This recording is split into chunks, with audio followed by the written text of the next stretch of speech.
Welcome to Chandra career point.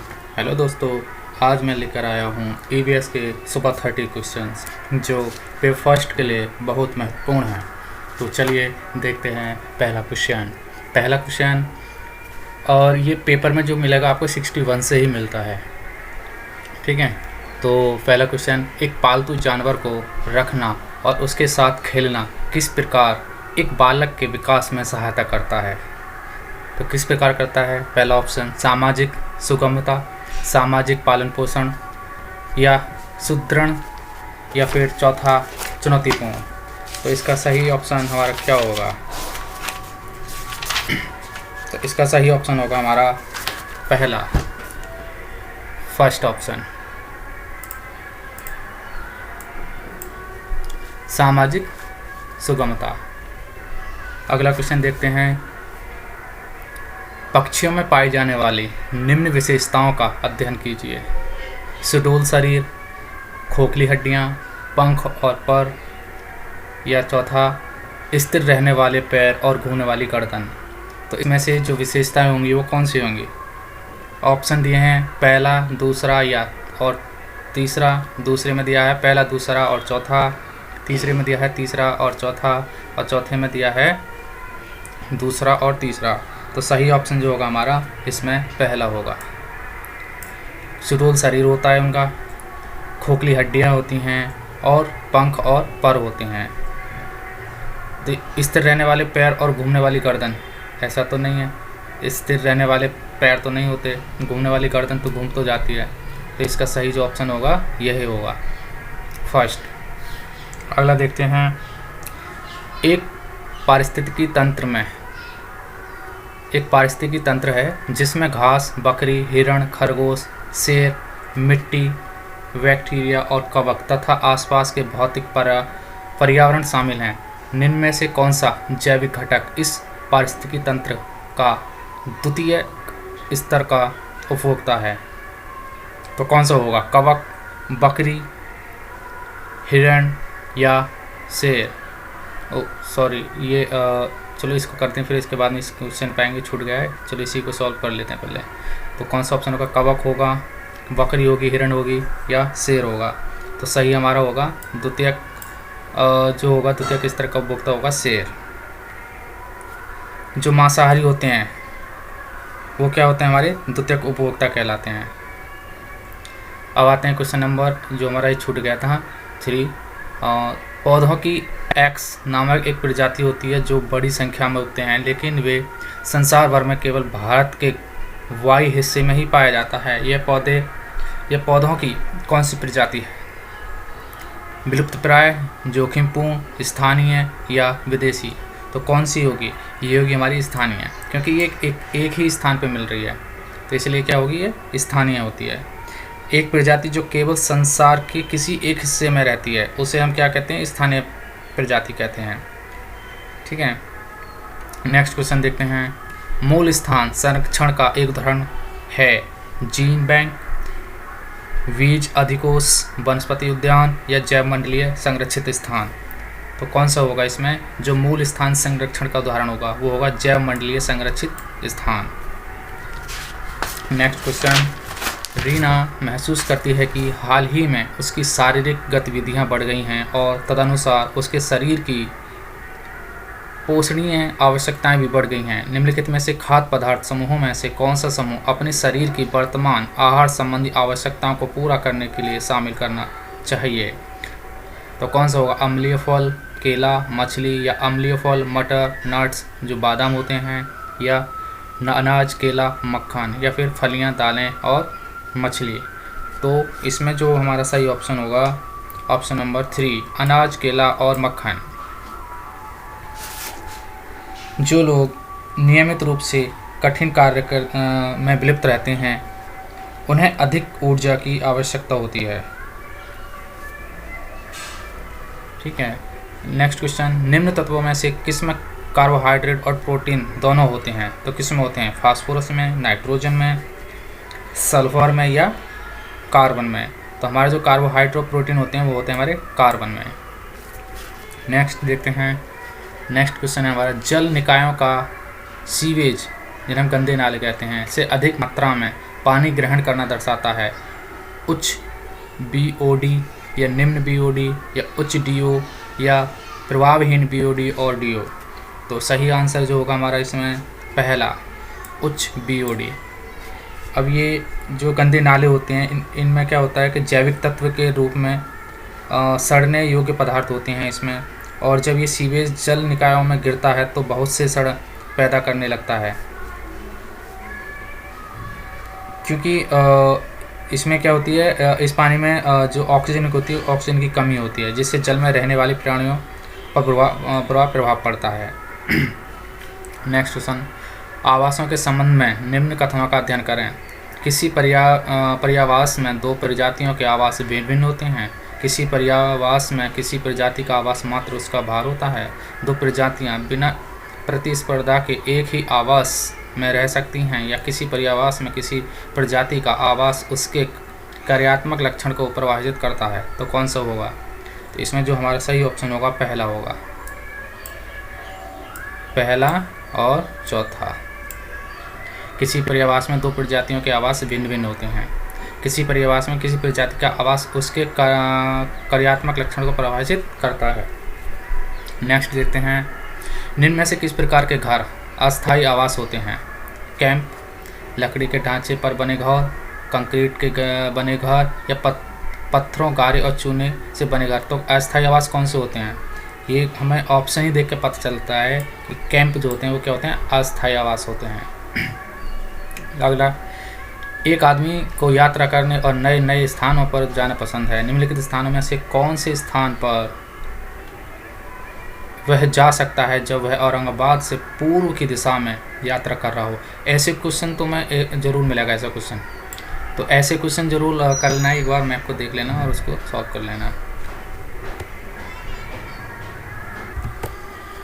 तो इसके question के अकॉर्डिंग हमारा जो सही ऑप्शन होगा वो होगा हमारा दूसरा, चिल्का झील। और वो कैसे होगा?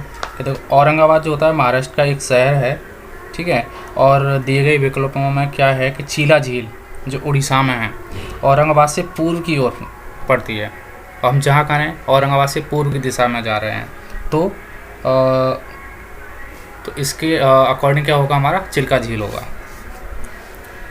और नेक्स्ट देखते हैं, नेक्स्ट होगा हमारा केरल में पाए जाने वाला हाउस बोट जिसे नौकाग्रह कहते हैं। श्रीनगर में पाए जाने वाला हाउस बोट जिसको नौकाग्रहों से अलग है, वे प्राय धीरे चलते हैं, तेज चलते हैं, स्थिर रहते हैं या स्थायी रहते हैं। तो क्या होगा? इसका होगा धीरे चलते हैं।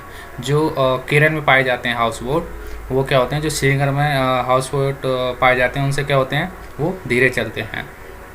निम्न में से कौन सा पेट्रोलियम उत्पाद नहीं है? कौन सा नहीं है जो पेट्रोलियम से नहीं बनता है? Kerosene, paraffin, coal tar, LPG।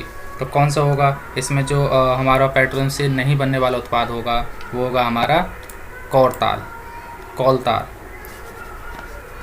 Petroleum होता है कच्चा तेल, और इसका पेट्रोलियम के आसवन जो इसका आसवन करते हैं तो इसके माध्यम से कई प्रकार के उत्पाद प्राप्त होते हैं, जैसे डीजल, पेट्रोल, मोम, LPG, पैराफिन। ये सब हमें मिलते हैं किससे? पेट्रोलियम से। लेकिन जो कोलतार होता है, कोलतार एक गाढ़ा काला और भूरा पदार्थ होता है जिसे उच्च तापमान पर कोयले से प्राप्त किया जाता है, ठीक है। तो इसका ऑप्शन तीसरा हो गया। नेक्स्ट देखते हैं, भारत की सबसे तेज़ गति से चलने वाली ट्रेन कौन सी है? तो ये कौन सी होगी? ये होगी हमारी पहली भोपाल शताब्दी एक्सप्रेस, जो नई दिल्ली से हबीबगंज के लिए चलती है, और इसकी जो स्पीड होती है 155 किलोमीटर प्रति घंटा होती है। नेक्स्ट क्वेश्चन, वायु प्रदूषण से अत्यंत प्रभावित होती है या होते हैं त्वचा, आँखें, फेफड़े या उपरोक्त सभी? तो वायु प्रदूषण से जो ये जो प्रदूषण होता है वायु प्रदूषण, इससे जो अत्यंत प्रभावित होते हैं वो होते हैं हमारे सभी, त्वचा भी, आँखें भी और फेफड़े भी। नेक्स्ट देखते हैं, अगला क्वेश्चन है हमारा NCF से रिलेटेड है। NCF के किस प्रकाशन ने अनुशंसा की कि पर्यावरण अध्ययन को संपूर्ण प्राथमिक स्तर के लिए एकीकृत पाठ्यक्रम के रूप में पढ़ाया जाना चाहिए? तो ये किसने की थी? ये की थी NCF 2000, सेकंड ऑप्शन। अगला क्वेश्चन देखते हैं। अगला क्वेश्चन होगा हमारा परिवार और मित्र नामक विषय के अंतर्गत पौधे नामक उप विषय को पढ़ाने के लिए कक्षा 3 के लिए निम्न विधियों में से कौन सी सबसे उपयुक्त है?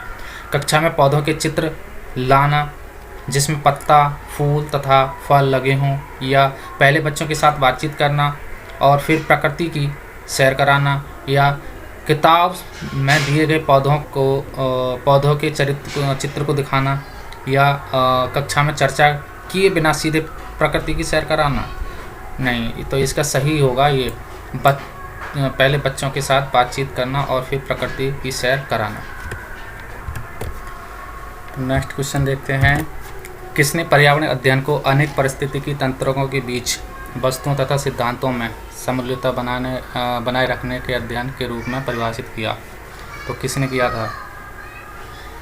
जॉन टर्क, बर्नार्ड जे नेवल, सविंदर सिंह या मैकनाउटन?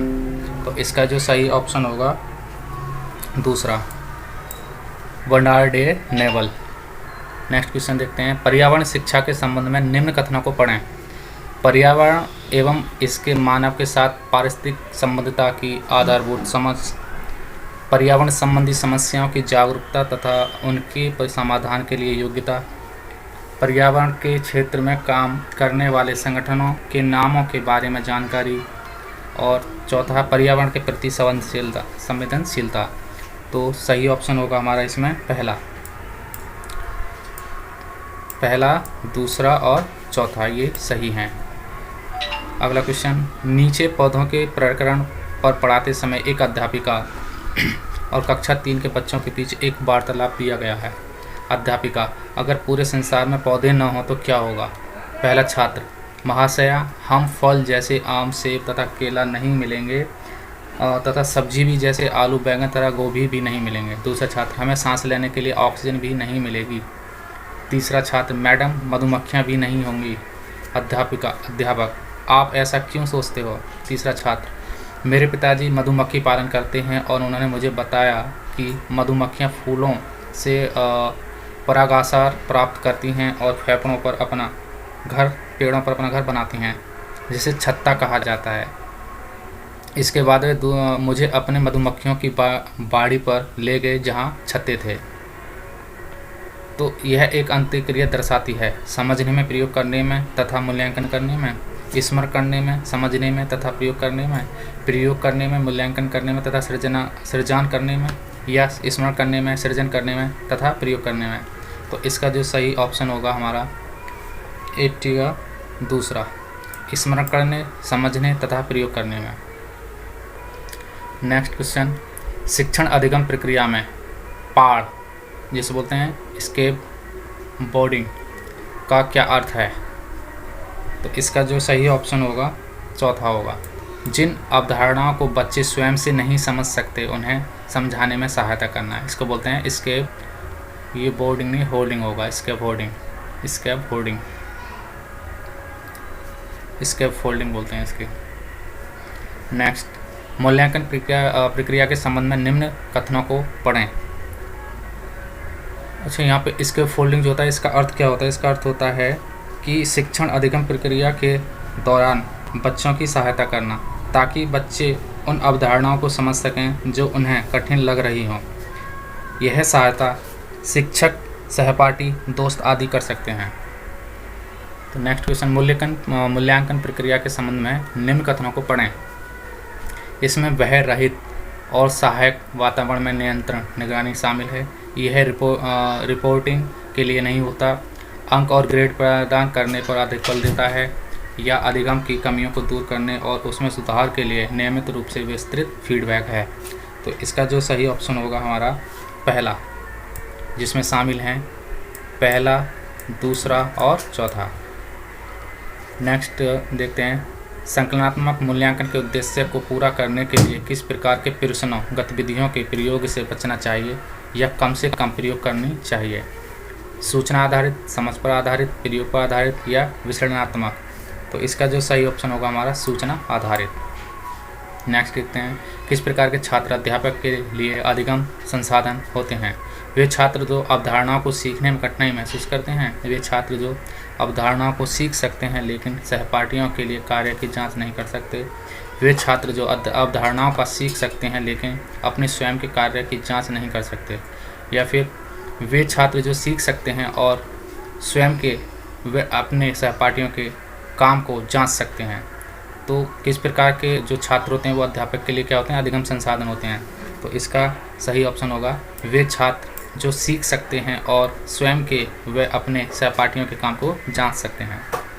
अगला देखते हैं, छात्रों को प्राकृतिक संसाधनों का संरक्षण विषय पढ़ाना उनकी निम्न में से कौन से प्राकृतिक संसाधन का संरक्षण करना सिखाने में सहायता करता है? वायु और जल, वन एवं वन्य जीव, पालतू और घरेलू जानवर, बगीचे में उगने वाले पौधे। तो सही ऑप्शन होगा हमारा वायु और जल। अगला देखते हैं, निरंतर एवं व्यापक मूल्यांकन जो CCE इससे रिलेटेड क्वेश्चन अक्सर पूछा जाता है। उसमें EVS CDP में भी था और EVS में भी है। तो निरंतर एवं व्यापक मूल्यांकन के निरंतर शब्द प्राथमिक स्तर पर किस प्रकार के मूल्यांकन का प्रतिनिधित्व करता है? अधिगम के लिए मूल्यांकन, अधिगम के रूप में मूल्यांकन, अधिगम में मूल्यांकन या अधिगम का मूल्यांकन। तो इसका जो सही होगा आंसर हमारा पहला, अधिगम के लिए मूल्यांकन।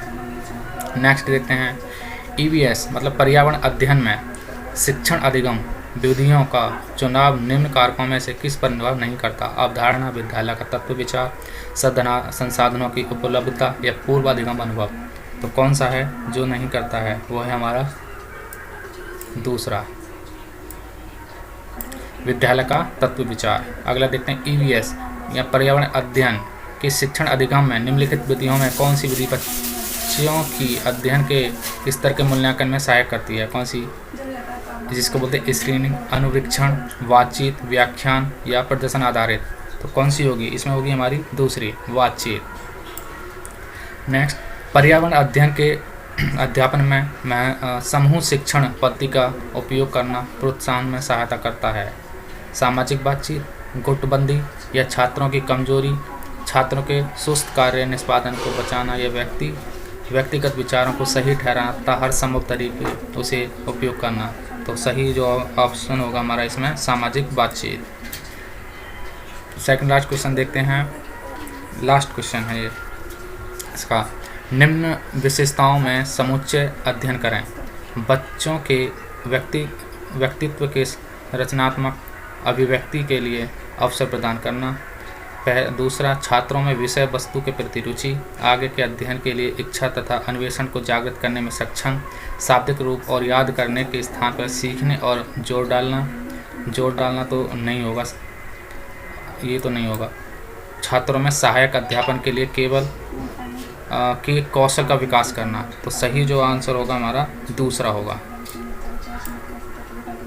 सर इसमें ये है, पहला है, ये भी है और ये भी है। तो कौन सा होगा? समुच्चय अध्ययन होगा। बच्चों के व्यक्तित्व के रचनात्मक अभिव्यक्ति के लिए अवसर प्रदान करना, छात्रों में विषय वस्तु के प्रति रुचि, आगे के अध्ययन के लिए इच्छा तथा अन्वेषण को जागृत करने में सक्षम, या शाब्दिक रूप से याद करने के स्थान पर, हाँ याद करने के स्थान पर सीखने पर जोर डालना होगा। ये सही ऑप्शन है, ठीक है। तो इसके अकॉर्डिंग क्या होगा हमारा? ये दूसरा सही होगा। ये थे आज के EVS के सुपर 30 क्वेश्चंस, और पसंद आए हों तो चैनल को सब्सक्राइब करें, लाइक करें और शेयर करें। धन्यवाद।